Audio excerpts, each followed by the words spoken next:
Spasova. I'm a professor of international business and strategy and the dean of Henley Business School at University of Reading. Henley has a very long tradition of delivering the MBA, and where we deliver the MBA mostly in the executive MBA space. We have two modes of delivery. It's the executive MBA Global, which is a truly global cohort that recruits students across Europe and Africa. And we also have a big part of that particular program that's experiential in the United States, again, African context, China and Middle East. The other form that we deliver on the MBA is the flexible executive MBA, which is more geared towards those that are less able to do it in an intensive way. So it has a bit more flexibility in it, can be done over a longer period of time, and has less face-to-face commitment and more asynchronous learning on the program. We would like to think that our MBA is not transactional, but it's transformational. One of the things that we are very proud at Henley is that we have been pioneering the personal development aspect of the MBA very strongly for very early on. What I mean by that is we try and develop leaders and professionals in this space in a very holistic way. So it's not just teaching them, building their skills, capabilities and knowledge in the traditional MBA knowledge and capability area, but equally to develop them as individuals, as thinkers and leaders who think holistically and have that kind of a responsibility mindset of the decisions they make. They're not just for their team, for their organization, but wider community, society, and the global world at the end of the day, because our decisions do have impact. And that therefore we are very passionate about that transformational, and this is what our students, our graduates tell us, that at the beginning they struggle with this the soft side of the program, and we ask them to think, reflect. There's lots of reflective thinking, a lot of reflection on who they are, what their values, where they're coming from, what does that mean for themselves. And then at the end of the program, they say it's probably the best experience or the best value they got out of the program, because they really now build that as a habit of have that 5 minutes at the end of the day to reflect on the day, on what they've done, how that aligns with their aspirations, their values, their challenges they have, and how they're taking that forward. And they are now training their teams and embedding that habit beyond that. And those are one of those kind of transferable skills we're trying to embed. So it's transformation beyond transforming organizations, transforming communities, societies. It's very much at the personal level as well. When we introduced this, it was part of the curriculum, but it was non-credit bearing. And I'm saying this because executive MBA students are busy people. They have busy lives, busy jobs, they have busy lives, usually young families, or they're caring for elderly parents. They travel a lot, and asking them to do this as an add-on, some of them will pick up and get on with it, but if it's not a requirement, a lot of them were kind of, I don't really have to do it, and I have lots of other things I have to do. So therefore, after piloting, trialing over a period of time, we realized that if we really want to make this a core part of developing people, it has to become part of the core, and that's what we've done. We've brought it in the mainstream curriculum and embedded it across the program. So they start from literally day one. They have their personal development session, and runs all the way to the end of the program. At every stage, we dedicated lectures and workshops on it. They have assignments they have to complete, so we actually ask them to sit down and write their reflective pieces and share with us. And now we do, with our alumni, we do reflective retreats. So they do come back after 6 months, after a year, some of them after 10 years, to kind of freshen up, reconnect with themselves, reconnect with maybe some of their peers and alumni, with the professors at Henley. And we're really, really pleased to see that a lot of them have continued to practice what we were trying to teach and develop. But it is a habit, and it requires consistency and persistence over a period of time. This is where I think, again, Henley has been pioneering quite a lot in kind of the pedagogy space, especially in the MBA. I would like to think and call it the early days of personalization of education and learning in our space. We talk a lot about it today with AI, but we're talking 20 plus years ago. And this is the aspect that we saw that has that personalized journey, that personalized development curriculum for every person. It starts with exactly that, a personal assessment where that person is, or at least where they think they are. And this is the real transformational bit, because what the students tell us is, I thought, I was this kind of leader, this kind of professional, I was here in my career, and after 6 months or a year of going through that process of continuous reflection, developing, working with the coaches, working with the faculty that works in that space, realizing that maybe they were not quite at the place they thought they were. The other interesting thing is that a lot of them would graduate and finish the program in a very different place where they thought they would at the beginning. Anything from leaving their current corporate job and starting their own company, or moving into the NGO space, or balancing or reshuffling their career, having a bit more of a portfolio career, or moving even countries because they were inspired to do something different. And a lot of them will be a career progression, but with slightly different objective in that career, or clarity around why.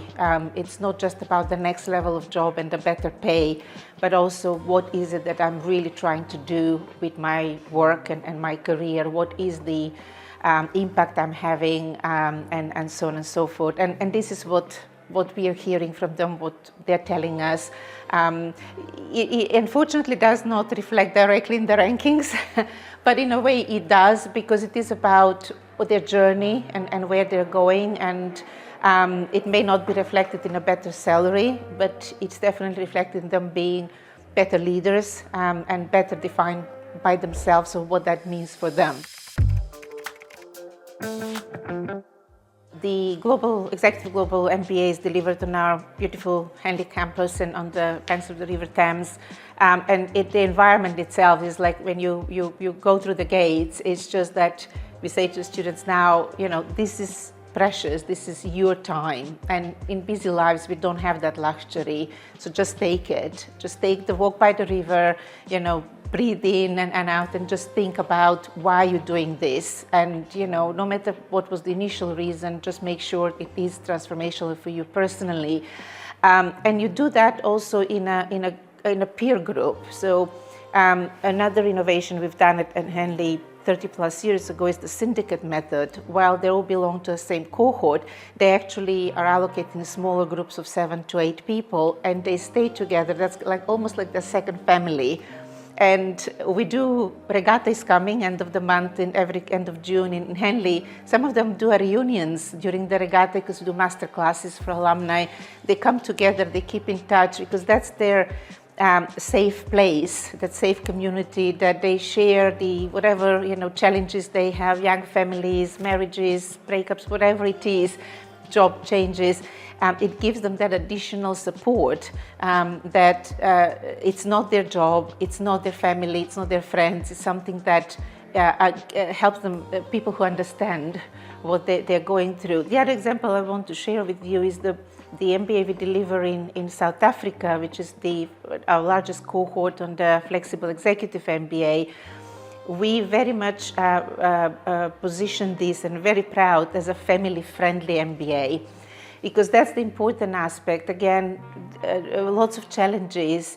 It does take time for the professional from their family, especially if there is so we try and bring the family into the program as well. So we do activities, we invite spouses to kind of share with them what is this going to look like, how they can support, what they can expect. And we have seen tremendous return on investment, if you wish, because that family support, we all know it's very, very important. MBAs are difficult. They go through, peaks and slumps, and then beside us kind of trying to pick up the student and carry them, it's also their friends and family, because they know now what's happening, and they also feel very proud. So when they come to graduation, it's almost like they're graduating themselves, not just the candidate that went through the process. So we do a lot of these things that trying to really ensure it is about the person, it is about the individual. One thing we do, make sure we do on the MBA, on the Henley MBA, is that we interview everyone. And the interview is not just to see whether the candidate is the right fit for Henley, but also to make sure that the Henley is the right fit for the candidate. There are different types of MBAs out there, and it's very important that the individual finds the one that's right for them, what they're looking for. And some, if they're looking for a big network, or they're looking for investment bank type of job, then there is a certain type of MBA they need to be part. If it's someone who is kind of on a crossroad of their career and they're not quite sure what to do, there's a different type of MBA. So this is kind of at the very start we have these conversations, and it's only not about the type of the MBA, but it's also about the timing. Is it the right time for them? If someone says, oh, I have 2 kids, a third one on the way, all under the age of 4, and a very demanding job, we sometimes say, you may want to think about this, because it will be extra demand, and you may have the right network around you to support, and that's brilliant, but go into it eyes wide open. So that's kind of very important to make sure the expectations at the very beginning, understanding why the candidate wants to do this. Now if we've found that match that is the right one with Henley, that what I was describing earlier around helping them understand in the process, because some of them, it could be simply career, and they will say, oh, I just want this for career progression. That's fine, That may change during the process, because the career progression may not be exactly what they thought it would be. I mean, we live in very uncertain, volatile, ever-changing times, and MBA is about 2 to 3 years, depends on the mode you take it. Things will change during that time, but helping them build that resilience in the process, that ability to reflect and then say, right, what does this mean? Where do I go from here? And be adaptable and able to adapt to the changing circumstances and other things. So what I'm trying to say, there may be an end goal, and very clear, and we then position the program and support and the coaching to help them there. And some of them are very clear, and that's not going to change, and that's brilliant. For those that do not, or they change, or circumstances change, we support those as well by building those capabilities, those competencies, the confidence very often we see lacking, particularly in female candidates, to be able to make those decisions no matter what. And ultimately come at the other end with aspiration that they can do whatever they decide to do, whatever that next job is going to look like. And as I said, if it's a mainstream progression promotion, we'll help them to get there. If it is considering starting their own business, we'll support them on that journey, connect them back to Henley has a 100,000 alumni community around the world. If we find the alumni that have been on a similar journey, connect them, they share experiences, they guide them. We provide continuous coaching after the completion of the program, so they can still come back and talk to a coach with us. So it's lots of that personal, but also that kind of community support for the candidate. Guarantees. we live in times that, there's no guarantees in 6 months down the road is whatever the next political decision is around the world, but it is really going back to what makes us adaptable, resilient, and value-driven and purpose-driven. And once they understand what their values and purpose is, it's much, much easier and more enjoyable journey.